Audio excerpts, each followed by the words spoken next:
ನಾನು ಹೆಚ್ಚಿನದಾಗಿ ಮಾರ್ನಿಂಗ್ ಟೈಮಲ್ಲಿ ವ್ಲಾಗ್ ಸ್ಟಾರ್ಟ್ ಮಾಡ್ತೇನೆ. ಯಾಕಂದರೆ ಸಂಜೆ ಹೊತ್ತಿಗೆ ವ್ಲಾಗನ್ನು ಸ್ಟಾರ್ಟ್ ಮಾಡೋದಿಲ್ಲ. ಯಾಕಂದರೆ ಅನಘ ಬಂದಿರ್ತಾಳೆ, ನಿಮ್ಗೆ ಗೊತ್ತೇ ಇದೆ ಅವಳು ಸ್ಟಡಿ ಟೈಮಲ್ಲಿ ನಾನು ವ್ಲಾಗ್ ಸ್ಟಾರ್ಟ್ ಮಾಡೋದಿಲ್ಲ ಅಂಥೇಳಿ. ಏನೇ ಇರಲಿ, ಎಲ್ಲರೂ ಹೇಗಿದ್ದೀರಿ? ನಾನು ಸೂಪರ್ ಆಗಿದ್ದೀನಿ, ನೀವು ಕೂಡ ಚೆನ್ನಾಗಿದೆ ಅಂತ ಅಂದ್ಕೊಳ್ತಾ ವೆಲ್ಕಮ್ ಬ್ಯಾಕ್ ಟು ಆಜ್ಞಾಪೈ ಕನ್ನಡ ವ್ಲಾಗ್ ಚಾನಲ್. ಈಗ ಟೈಮ್ 10:30. ನಾನು ಅಂಗಳ ಕಸ ಎಲ್ಲ ಗುಡಿಸ್ಕೊಂಡು ಬಂದೆ. ಈಗ ಕಿಚನ್ ಒಂದು ಸಲ ನೀಟಾಗಿ ಕ್ಲೀನ್ ಮಾಡ್ಕೊಳ್ಳೋಣ ಅಂಥೇಳಿ ಆಮೇಲೆ ಅಡುಗೆ ಕೆಲಸ ಸ್ಟಾರ್ಟ್ ಮಾಡೋದು. ಒಂದು ಸಲ ಕಿಚನನ್ನು ನೀಟಾಗಿ ಕ್ಲೀನ್ ಮಾಡ್ಕೊಂಡ್ಬಿಟ್ರೆ ಅಡುಗೆ ಕೆಲಸ ಮಾಡಲಿಕ್ಕೆ ಮನಸ್ಸಿಗೆ ತುಂಬ ಆನಂದ ಇರುತ್ತೆ. ಇಲ್ಲಾಂದರೆ ಬೋರ್ ಅಲ್ವಾ. ಇವತ್ತು ಅಡುಗೆಗೆ ನಾವು ನೋಡಿ ಬಸಳೆ ಸಾರು ಮಾಡೋಣ ಅಂಥೇಳಿ ತೊಗರಿಬೇಳೆನ ನೆನೆಸಿಟ್ಟಿದ್ದೆ ಒಂದು 10 ನಿಮಿಷದ ಮೊದಲು. ಅದು ನೆನೆಸಿ ಹಿಡ್ದಿದ್ರೂ ಆಗುತ್ತೆ, ಅದು ನೆನೆಸಿಟ್ಟಿದ್ದೆ. ಅದನ್ನ ಬೇಯಿಸ್ಕೊಳ್ಳೋಣ ಇವತ್ತು ತೊಗರಿಬೇಳೆನ. ಯಾಕಂದರೆ ಬಸಳೆ ಸಾರಿಗೆ ತೊಗರಿಬೇಳೆ ಬೇಕೇ ಬೇಕು. ಸೊ ಹಾಯ್ ಫ್ರೆಂಡ್ಸ್, ಇವತ್ತು ನಮ್ಮನೇಲಿ ಬಸಳೆ ಸಾರು ಅಪರೂಪಕ್ಕೆ ಬಸಳೆ ತಂದಿದ್ರು. ತುಂಬ ದಿನ ಆಗಿತ್ತು ಬಸಳೆ ಸಾರು ಮಾಡ್ದೇನೆ. ಬಸಳೆ ಸಾರು ಮಾಡಿಕೊಳ್ಳೋಣ. ಈಗ ಈ ಬಸಳೆ ದಂಟು ಮಾತ್ರ ತುಂಬ ಚಿಕ್ಕದಾಗಿತ್ತು, ಅಂದರೆ ಬಾರೀಕಿತ್ತು. ದಪ್ಪ ಇದ್ದರೆ ತುಂಬ ಚೆನ್ನಾಗಿರುತ್ತೆ ತಿನ್ನಲಿಕ್ಕೆ. ಇದೇ ಸೊಪ್ಪು ಮಾತ್ರ ತುಂಬ ಚೆನ್ನಾಗಿತ್ತು, ಎಲೆ. ಅದಕ್ಕೆ ಎರಡು ಈರುಳ್ಳಿ ಇತ್ತು ಮನೆಯಲ್ಲಿ, ಮುಗಿದಿತ್ತು ಈರುಳ್ಳಿ. ಹಾಗಾಗಿ 2 ಈರುಳ್ಳಿನ ಹಾಕಿದೆ. ಸ್ವಲ್ಪ ನೀರು ಹಾಕಿ ಅದನ್ನ ಈಗ ಕುಕ್ಕರ್ ಇಟ್ಕೊಂಡೆ ಬೇಯೋದಕ್ಕೆ. ಪಪ್ಪಾಯಿ ನೋಡಿ, ಪಪ್ಪಾಯಿ ಕಾಯಿ ಈ ಬಸಳೆ ಸಾರಿಗಂತೂ ಪಪ್ಪಾಯಿ ಕಾಯಿ ತುಂಬ ಚೆನ್ನಾಗಿರುತ್ತೆ ಹಾಕಿದರೆ.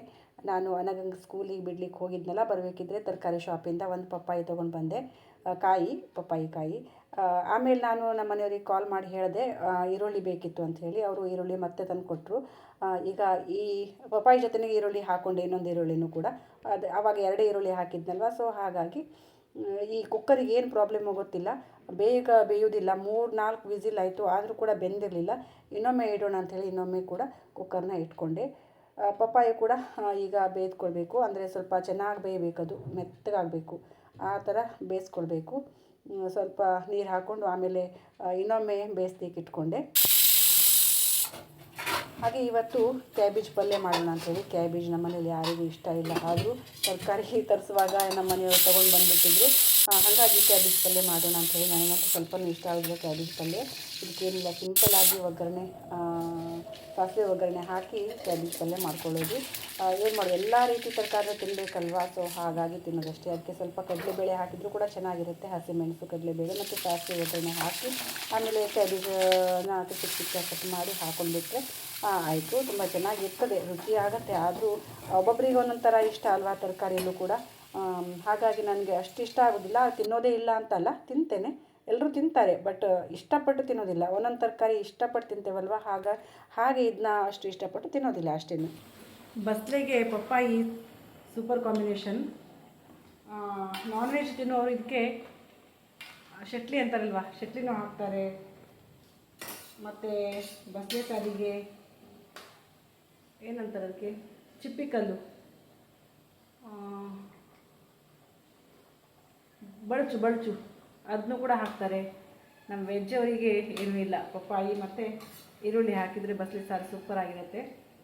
ಸೊ ಪಪ್ಪಾಯಿ ನಮ್ಮ ಮನೆಯಲ್ಲಿ ಮೊದಲು ಆಗ್ತಿತ್ತು, ನಮ್ಮ ಮನೆ ಮರಕ್ಕೆ ಆಗ್ತಿತ್ತು, ಈಗ ಇಲ್ಲ. ಈಗ ಅಲ್ಲೊಂದು ಶಾಪ್ ಇದೆ, ತರಕಾರಿ ಶಾಪ್, ಅಲ್ಲಿಂದ ತೊಗೊಂಡು ಬಂದೆ. ತುಂಬ ಚೆನ್ನಾಗಿತ್ತು ನೋಡಿ ಪಪ್ಪಾಯಿ. ಬಸಳೆ ಸಾರಿಗೆ ಮಸಾಲೆ ಕೂಡ ರೆಡಿ ಮಾಡ್ಕೊಂಡೆ ನೋಡಿ. ಅದಕ್ಕೆ ಕಾಯಿ ತುರಿ, ಸ್ವಲ್ಪ ಧನಿಯಾ, ಅಂದರೆ ಕೊತ್ತಂಬರಿ ಬೀಜ, ನಾವು ಕೊತ್ತಂಬರಿ ಅಂತೀವಿ, ಒಬ್ಬೊಬ್ಬರು ಧನಿಯಾ ಅಂತಾರೆ. ಮತ್ತು ಒಂದು 5 ಒಣಮೆಣಸು, ಆಮೇಲೆ ಇಷ್ಟು ಹುಣಸೆಹಣ್ಣು, ಒಂದು ಸ್ವಲ್ಪ ಅರ್ಧ ಸ್ಪೂನು ಅಲ್ಲ, ಒಂದು ಚಿಟಿಕೆ ಅಂತ ಹೇಳ್ಬೋದು, ಅಷ್ಟೇ ಅರಿಶಿನ ಪೌಡ್ರು. ಇದನ್ನ ಹಾಕ್ಕೊಂಡು ರುಬ್ಕೊಳ್ಳೋದು. ಈಗ ರುಬ್ಕೊಂಡು ಬರೋಣ.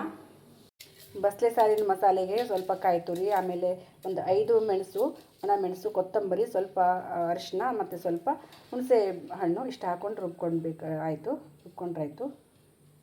ಟೈಮ್ ಈಗ 11:30. ನಂದು ಏನೇನು ಕೆಲಸ ಆಗಿಲ್ಲ.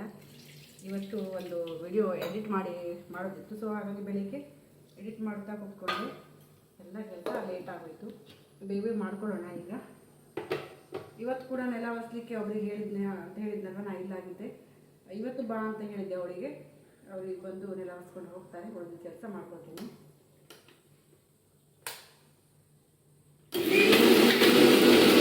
ಮಾಡ್ಕೊಳ್ಬೇಕು. ಈ ನಮ್ಮ ಊರಲ್ಲಿ ಕರೆಂಟ್ ಯಾವಾಗ ಹೋಗುತ್ತೆ ಯಾವಾಗ ಬರುತ್ತೆ ಅಂತೇಳಿ ಗೊತ್ತೇ ಆಗೋದಿಲ್ಲ. ಒಂದ್ಸಲ ನಾವು ಬುಧವಾರ ದಿನ ಕರೆಂಟ್ ಹೋಗುತ್ತೆ ಅಂತ ಮೊದಲೇ ಗೊತ್ತಿರುತ್ತಲ್ವ, ಬೇಗ ಬೇಗ ಮಸಾಲೆ ಮಾಡ್ಕೊಂಡಿರ್ತೇವೆ, ಆದರೆ ಆ ದಿನವೇ ಕರೆಂಟ್ ಹೋಗೋದಿಲ್ಲ. ಬಾಕಿ ಟೈಮಲ್ಲಿ ಇರ್ಬೋದು ಕರೆಂಟ್ ಅಂತ ಹೇಳಿದ್ರೆ ಅದು ಬೇಗ ಹೋಗುತ್ತೆ, ಬರಲಿಕ್ಕೂ ಲೇಟ್ ಆಗುತ್ತೆ. ಸೊ ಹಾಗಾಗಿ ಮಸಾಲೆ ಕೆಲಸ ಒಂದು ಬೇಗ ಮಾಡಿಕೊಂಡ್ರೆ ಅಡುಗೆ ಕೆಲಸ ಮುಗಿದಂಗೆ.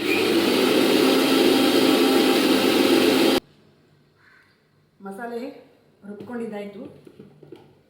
ಈಗ ನಾನು ಬಸ್ಲೆ ಸಾಂಬಾರು ಮಾಡಿಟ್ಟೇನೆ ಬಟ್ಟೆ ಒಗಿಲಿಕ್ಕೆ ಹೋಗ್ತೇನೆ. ಇವತ್ತು ಒಂದು ರಾಶಿ ಬಟ್ಟೆ ಇದೆ, 2 ದಿನ ಬಟ್ಟೆ ಒಗಿತಿರಲಿಲ್ಲ, ಹಾಗಾಗಿ 2 ದಿನ ಬಟ್ಟೆ ಇದೆ, ಈಗ ಹೊರ್ಕೊಂಡು ಬರಬೇಕು. ಸಾಂಬಾರು ಮಾಡಿಟ್ಟೆ ಹೋಗ್ತೇನೆ. ಈಗ ಒಂದು ಏನಾಗಿದೆಯೋ ಏನೋ, ಇವತ್ತು ಕುಚ್ಚಲಕ್ಕಿಯನ್ನು ಮಾಡೋ ಬದಲು ವೈಟ್ ರೈಸ್ಗೆ ಇಟ್ಬಿಟ್ಟೆ, ಗೊತ್ತೇ ಆಗಲಿಲ್ಲ. ಈ ಕಡೆ ಪಪ್ಪಾಯಿ ಕೂಡ ಸ್ವಲ್ಪ ಬೆಂತ ಬಂತು ನೋಡಿ, ಚೆನ್ನಾಗಿ ಬೇಯಬೇಕು. ಕ್ಯಾಬೇಜ್ ಪಲ್ಯ ಕೂಡ ಆಗ್ತಾಯಿದೆ. ಸ್ವಲ್ಪ ಕಾಯಿ ತುರಿ ಮತ್ತು ಉಪ್ಪು ಹಾಕಿಬಿಟ್ರೆ ಮುಗೀತು. ಹಾಗೆ ನಾನು ಕಪಾಟ್ ಕೂಡ ಒರೆಸ್ಕೊಳ್ತಾ ಇದ್ದೇನೆ. ಡೈಲಿ ಒರೆಸ್ಕೊಳ್ಳೋದೇ, ಆದರೆ ಇವತ್ತು ಸ್ವಲ್ಪ ಮೆಸ್ಸಿ ಆಗಿತ್ತು. ಸ್ವಲ್ಪ ಡೀಪಾಗಿ ಏನೇ ಒರೆಸಿದೆ ಅಂತ ಅನ್ಬೋದು. ಯಾಕಂದರೆ ಡಬ್ಬಗಳೆಲ್ಲ ಆಚೆ ಈಚೆ ಆದರೆ ಚೆನ್ನಾಗಿರೋದಿಲ್ಲ ಅಲ್ವಾ, ಮತ್ತು ಬೇಗ ಡಸ್ಟ್ ಒಂದು ಕೂತ್ಕೊಂಡ್ಬಿಡತ್ತೆ, ಅದೊಂದು ಪ್ರಾಬ್ಲಮ್ಮು. ಇವತ್ತು ಒರೆಸಿದ್ರೆ ಸಂಜೆನೇ ಅಷ್ಟು ಡಸ್ಟ್ ಆಗಿಬಿಡತ್ತೆ ನೋಡಿ. ಈ ರೀತಿ ಕಪಾಟು ರೆಡಿ ಆಯಿತು. ಅಕ್ಕನ ಊರಿನ ತೇರು, ಗಂಗೊಳ್ಳಿ ತೇರಿಗೆ ಹೋಗಿದ್ನಲ್ವಾ, ಬರೋ ತನಕ ನನಗೆ ಸ್ವಲ್ಪ ಶೀತ ಆದಂಗೆ ಆಯಿತು, ಗಂಟ್ಲು ನೋವು, ಕೆಮ್ಮು ಈ ರೀತಿ ಸ್ಟಾರ್ಟ್ ಆಗಿಬಿಡ್ತು ಒಂದೇ ದಿನಕ್ಕೆ. ನಮ್ಮ ಮನೆಯವರು ಅಂದರು, ಅವರಿಗೆ ನಾನು ಕಳಿಸ್ಲಿಕ್ಕೆ ಮನಸ್ಸೇ ಇರಲಿಲ್ಲ, ಅದು ನಾನು ಒತ್ತಾಯ ಮಾಡ್ಕೊಂಡು ಹೋದೆ. ಅವರು ಅಂದರು, ನೀವು ಒಂದಿನ ಹೋದರೆ ಅಜ್ಜಿಯಾಗಿ ಬರ್ತೀನಿ, ನೀನು ಇಲ್ಲಿದ್ದರೆ ಕರೆಕ್ಟಾಗಿರ್ತೀಯ ಅಂತ ಹೇಳ್ತಾರೆ.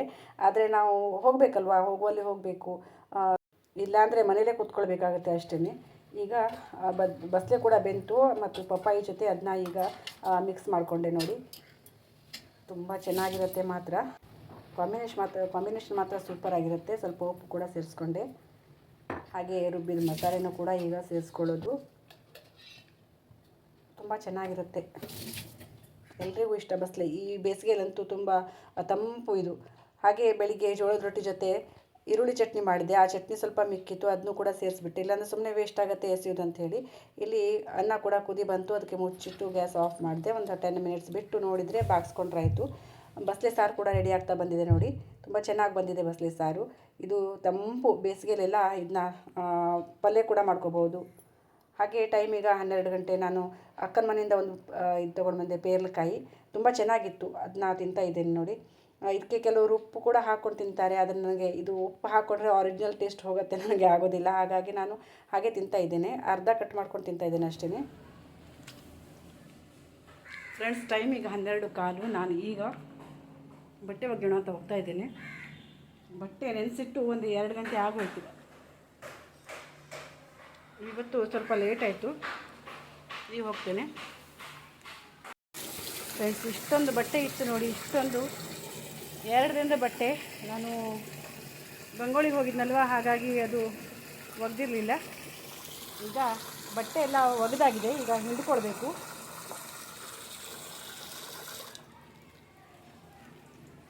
ಬೇಗ ಹಿಂಡ್ಕೊಂಡು ಬರೋಣ. ಬಟ್ಟೆ ಒಕ್ಕೊಂಡು ಅದನ್ನ ಮಷಿನಿಗೆ ಹಾಕಿದೆ, ಸ್ವಲ್ಪ ಡ್ರೈ ಆಗಲಿ ಅಂಥೇಳಿ.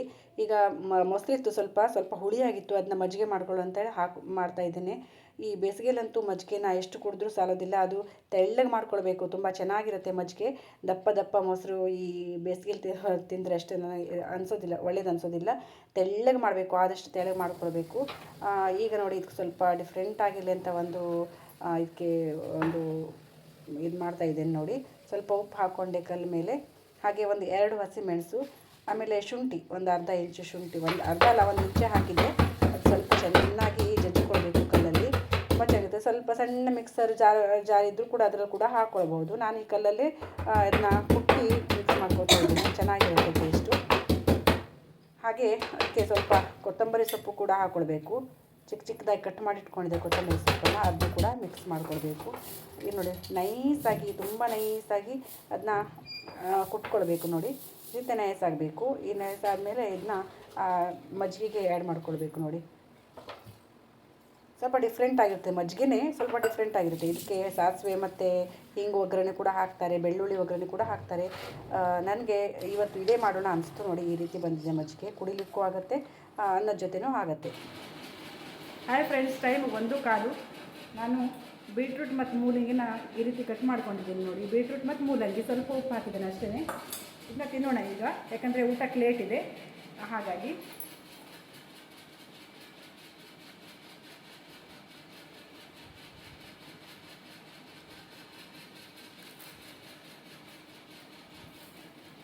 ತಿನ್ನಲಿಕ್ಕೆ ಟೇಸ್ಟ್ ಇರಲ್ಲ, ಹೆಲ್ತಿಗೆ ತುಂಬ ಒಳ್ಳೇದಂತ ತಿನ್ನೋದು ಅಷ್ಟೇ.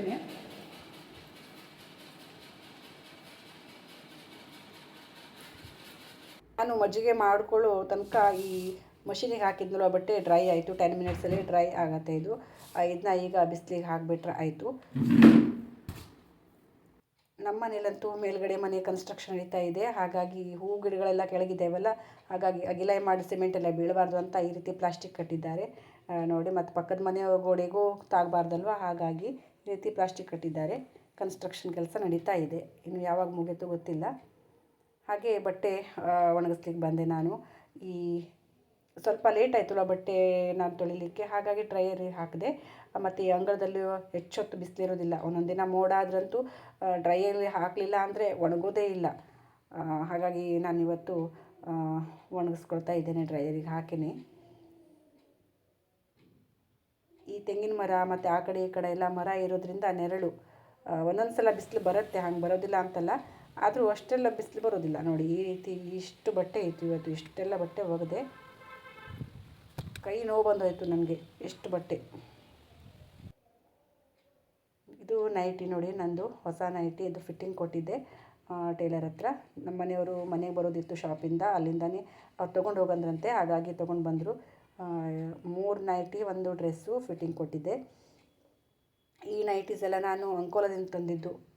ನಿಮಗೆ ನಾನು ಒಂದು ವ್ಲಾಗಲ್ಲೂ ಕೂಡ ಹೇಳಿದ್ದೆ, ಅಕ್ಟೋಬರ್ದಲ್ಲಿ ತಂದಿದ್ದು. ಅಂದರೆ ಮಾನಮಿ ದಿವಸ ನಾನು ಅಂಕೋಲ ಹೋಗಿದ್ನಲ್ವ, ಆವಾಗ ತಂದಿದ್ದು. 2ನೇ ಸಲ ಸ್ನಾನ ಮುಗಿಸ್ಕೊಂಡು ಬಂದಾಯಿತು. ಈ ನೈಟೀಸ್ ಹೊಸ ನೈಟಿ ಎಲ್ಲ ಇತ್ತಲ್ವ, ಅದನ್ನೊಂದು ಸಲ ಹಾಕಿ ನೋಡಿದೆ.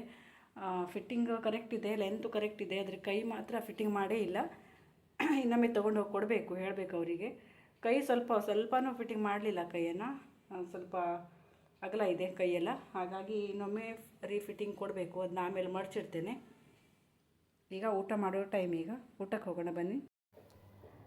ಊಟಕ್ಕೆ ನೋಡಿ ಇವತ್ತು ವೈಟ್ ರೈಸ್ ನನಗೆ ಅಪರೂಪ, ಯಾಕಂದರೆ ನಾನು ಡೈಲಿ ಕುಚ್ಚಲಕ್ಕಿ ಅನ್ನ ಮಾಡೋದಲ್ವ, ಬ್ರೌನ್ ರೈಸೇ ಮಾಡೋದು. ಅದ್ರ ಜೊತೆಗೆ ಬಸಳೆ ಸಾಂಬಾರು, ಬಸಳೆ ಮತ್ತು ಪಪ್ಪಾಯಿ ಹಾಕಿ ಸಾಂಬಾರು, ಸ್ವಲ್ಪ ಕ್ಯಾಬೇಜ್ ಪಲ್ಯ ನೋಡಿ. ಮಜ್ಜಿಗೆ ಮೆಣಸು ನಾವೇ ಮನೇಲಿ ಮಾಡಿದ್ದು, ಹೋದ ವರ್ಷ ಮಾಡಿದ್ದು, ಈ ವರ್ಷ ಮಾಡಿಲ್ಲ, ಇನ್ನು ಇದೆ ಮಜ್ಜಿಗೆ ಮೆಣಸು ಮಾಡಿದ್ದೇ ಇದೆ. ಆಮೇಲೆ ಈ ರೀತಿ ಮಜ್ಜಿಗೆ, ತೆಳು ಮಜ್ಜಿಗೆ. ಈಗ ಊಟ ಮಾಡೋದು. ಊಟ ಮುಗಿಸ್ಕೊಂಡು ಪಾತ್ರೆಗಳನ್ನೆಲ್ಲ ತೊಳೆದಾಯಿತು. ಕಿಚನ್ ಕೌಂಟ್ರನ್ನು ಕೂಡ ಒಂದು ಸಲ ನೀಟಾಗಿ ಒರೆಸ್ಕೊಂಡೆ. ಇವತ್ತು ತುಂಬ ದಿನಗಳ ನಂತರ ನಾನು ನಮ್ಮ ಹಸ್ಬೆಂಡ್ ಜೊತೆ ಊಟ ಮಾಡಿದೆ. ಯಾಕಂದರೆ ಈಗ ಟೈಮ್ 2:45. ಇವತ್ತು ಊಟ ಮಾಡಲಿಕ್ಕೆ ಲೇಟು, ಹಾಗಾಗಿ ಅವರು ಕೂಡ ಬಂದಿದ್ರಲ್ವ, ಸೊ ಹಾಗಾಗಿ ಎಲ್ಲರೂ ಕೂತ್ಕೊಂಡು, ನಾನು ನಮ್ಮತ್ತೆ ನಮ್ಮ ಹಸ್ಬೆಂಡ್ 3 ಜನ ಕೂತ್ಕೊಂಡು ಊಟ ಮಾಡಿದ್ವಿ. ಅನಗ ಸ್ಕೂಲಲ್ಲಿದ್ದಾಳೆ. ತುಂಬ ದಿನಗಳ ನಂತರ ಒಟ್ಟಿಗೆ ಕೂತ್ಕೊಂಡು ಊಟ ಮಾಡಿದ್ವಿ. ಇಲ್ಲಾಂದರೆ ನಾನು ಬೇಗ ಊಟ ಮಾಡ್ತಿದ್ದೆ. ಇವತ್ತು ನನಗೆ ಲೇಟ್ ಅಂತ ಹೇಳೋದು, ಎಲ್ಲರೂ ಒಟ್ಟಿಗೆ ಕೂತ್ಕೊಂಡು ಊಟ ಮಾಡೋಂಗಾಯಿತು. ಮೇಲ್ಗಡೆ ಮನೆಯದು ಗಿಲಾಯಿ ಕೆಲಸ ನಡೀತಾ ಇರೋದ್ರಿಂದ ಪೈಪು ಮೇಲೆ ತೊಗೊಂಡು ನಿಂತಿದ್ದಾರೆ. ಇಲ್ಲಿ ಗಿಡಗಳಿಗೆ ನೀರು ಹಾಕ್ಲಿಕ್ಕೆ ಪೈಪೇ ಇಲ್ಲ, ಹಾಗಾಗಿ ಬಕೆಟಲ್ಲಿ ನೀರು ಹಿಡ್ಕೊಂಡು ನಾನು ಗಿಡಗಳಿಗೆಲ್ಲ ನೀರು ಹಾಕಬೇಕೀಗ. ಪಾಟಲ್ಲಿರೋ ಗಿಡಗಳಿಗೆಲ್ಲ ಡೈಲಿ ನೀರು ಬೇಕಲ್ವ, ಹಾಗಾಗಿ ನಾನು ಬಕೆಟಿಂದ ತಗೊಂಡು ನೀರು ಹಾಕ್ತಾ ಇದ್ದೇನೆ. ಮತ್ತು ಬೇರೆ ಪೈಪು ಕೂಡ ಇಲ್ಲ, ಹಾಗಾಗಿ ಆ ಪೈಪ್ ಮೇಲ್ಗಡೆ ತೊಗೊಂಡೋಗಿದ್ದಾರೆ ನೋಡಿ. ಕೆಲಸಕ್ಕೆ ಬೇಕಲ್ವ ಅವರಿಗೆ. ಈಗ ಟೈಮ್ 7 ಗಂಟೆ. ನಾನು ದಶಮಿ ಪಾಲ್ಕಿ ಬರುತ್ತೆ ಇವತ್ತು, ಅಂದರೆ ಇವತ್ತು ದಶಮಿ ದಿವಸ ಪಾಲ್ಕಿ ಬರುತ್ತೆ. ಹರಿವಾರ ಕೂಡ ರೆಡಿ ಮಾಡಿಕೊಂಡೆ. ಅಷ್ಟೊತ್ತಿಗಾಗಲೇ ಪಾಲ್ಕಿ ಬಂತು. ಈ ಪಾಲ್ಕಿ ನಮ್ಮನೆಗಿಂತ ಸ್ವಲ್ಪ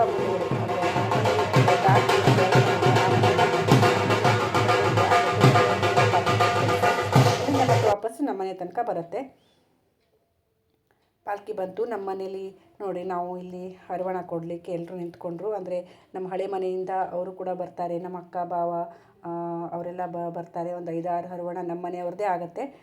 ಸೊ ನಾವೆಲ್ಲ ನಿಂತ್ಕೊಂಡು ಹರವಣ ಕೊಡ್ತಾಯಿದ್ದೀವಿ. ಒಬ್ಬೊಬ್ಬರದೇ ಹರವಣ ಆರತಿ ಮಾಡಿಕೊಡ್ತಾ ಇದ್ದಾರೆ.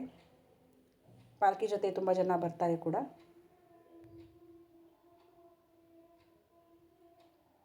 ತುಂಬ ಖುಷಿಯಾಗತ್ತೆ ದಶಮಿಗೆ ಪಾಲ್ಕಿ ಬರೋದು. ಇದು ಮಳೆಗಾಲದಲ್ಲಿ ಬರೋದಿಲ್ಲ, ವನಭೋಜನ ಆದ ನಂತರ ಬರುತ್ತೆ. ಪಾಲ್ಕಿ ಹರವಣ ಕೊಟ್ಟಾಯಿತು. ಪಾಲ್ಕಿ ಮುಂದೆ ಹೊಡೆ ಹೋಯಿತು. ನಾವು ಮನೆಗೆ ಬಂದ್ವಿ.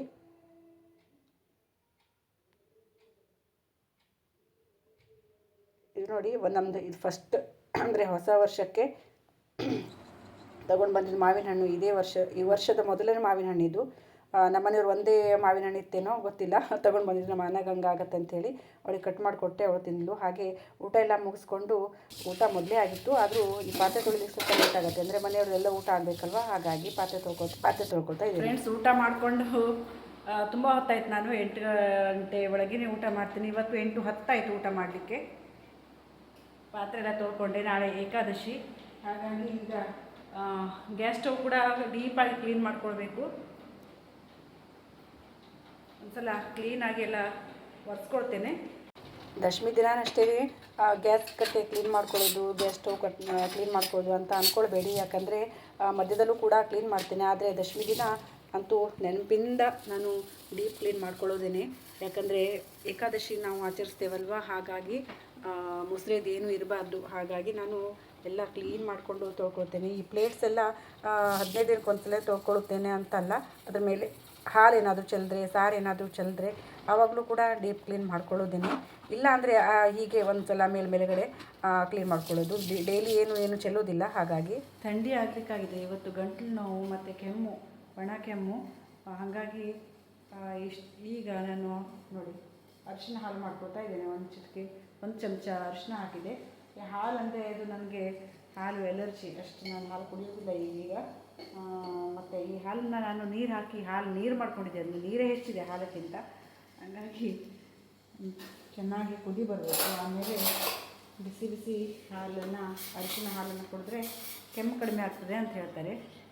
ನೋಡಬೇಕು, ಕೆಮ್ಮು ತುಂಬ ದಿನ ಆಯಿತು, ಒಣ ಕೆಮ್ಮು, ಶೀತ ಆದಂಗಾಗಿದೆ, ಅಂದರೆ ತಲೆನೋವು ಮತ್ತು ಸ್ವಲ್ಪ ಗಂಟ್ಲು ಕೆರೆತ ಆಗ್ತಾಯಿದೆ. ಎಲ್ಲ ಕೆಲಸ ಮುಗಿಸ್ಕೊಂಡು ಕಿಚನ್ ಈ ರೀತಿ ಕ್ಲೀನಾಗಿದೆ ನೋಡಿ. ಇಲ್ಲಿಗೆ ಈ ವಿಡಿಯೋನ ಎಂಡ್ ಮಾಡೋ ಸಮಯ. ವಿಡಿಯೋ ಇಷ್ಟ ಆದರೆ ಒಂದು ಲೈಕ್ ಮಾಡಿ ಫ್ರೆಂಡ್ಸ್, ಚಾನಲ್ನ ಸಬ್ಸ್ಕ್ರೈಬ್ ಮಾಡಿ, ಕಮೆಂಟ್ ಮಾಡಿ. ಥ್ಯಾಂಕ್ ಯು ವಿಡಿಯೋ ನೋಡಿದ್ದಕ್ಕಾಗಿ. ಬಾಯ್.